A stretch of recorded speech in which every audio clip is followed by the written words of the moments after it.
Please help me welcome the Honorable Raul Grijalva.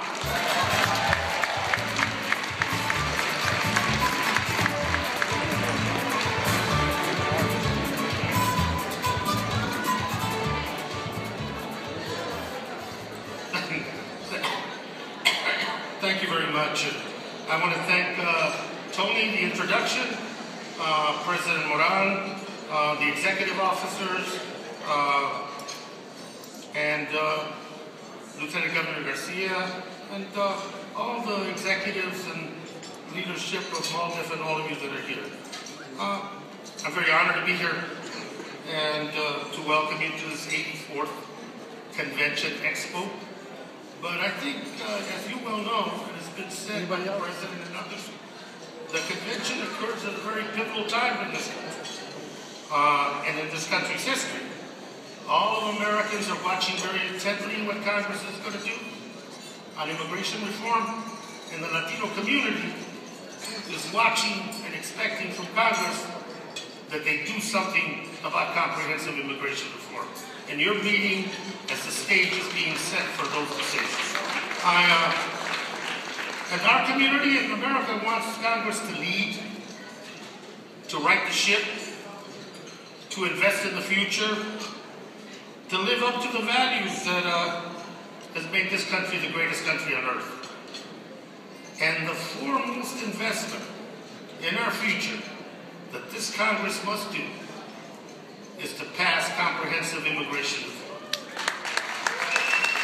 A fair, just, bipartisan legislation that fixes the broken systems, brings aspiring Americans out of the shadows into light, into dignity, and into respect. That's what's expected of us. And I want to credit LULAC for their advocacy, for keeping their foot on that pedal for the last 10 years and insisting that we be unrelenting about not letting anyone, whether it is a president, a senator, or a congressman, get around the fact that we must do something and commit to doing something about immigration reform. Thank you very much, LULAC. Let me end very quickly because challenges remain. You know that, my friends, and we can't rest.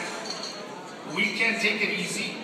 We must continue to pressure and advocate until we have a comprehensive immigration reform package that our President Barack Obama can sign. The Senate recently, and just as of yesterday and today, came to an arrangement that is going to now propel that legislation onto the amendment on Monday, and as soon as Thursday, taking a full vote on the whole comprehensive package. And it was $30 billion for more security to bring more votes. It was doubling the number of Border Patrol agents along the border with Mexico. It was 700 miles of fence. And it was drones and other interesting things. You know, frankly, I think that's overkill. Frankly, I think we've gone too far in militarization of that border. I don't believe it's needed. I think it's symbolism. And I've said that.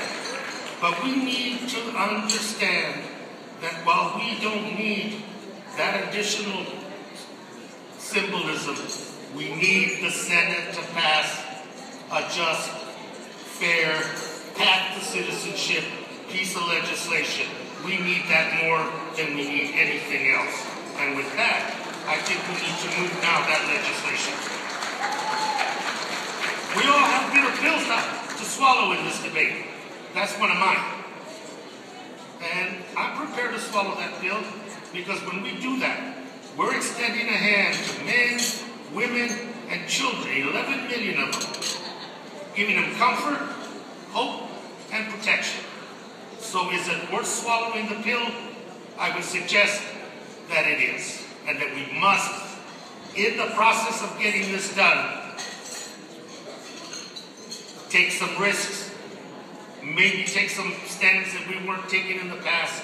But if we don't move this legislation now, it won't get moved. As my my colleagues from Congress will tell you the House is going to be a different challenge.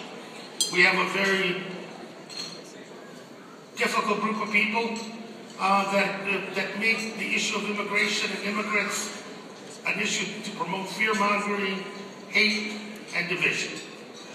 And we met the Hispanic Caucus with Bader to stress one thing. We want a bill on the floor, we want a bipartisan bill, and we want this Congress to work its will. This is not about the majority of the majority. This is about the Republican majority. This is about what the majority of the American people want. They want comprehensive immigration reform, and we should be given a chance to vote on it. So let me thank you and for all you've done and for this opportunity. Y quiero terminar porque es muy importante que les diga, mi padre vino de inmigrante a este país. So esta cuestión no nomás es algo de política, es algo personal. Y vino aquí a trabajar duro, a crear su familia, a darles a su hijo y a sus hijas las oportunidades, las aventuras que él nunca iba a soñar o iba a tener. Esa historia no es común.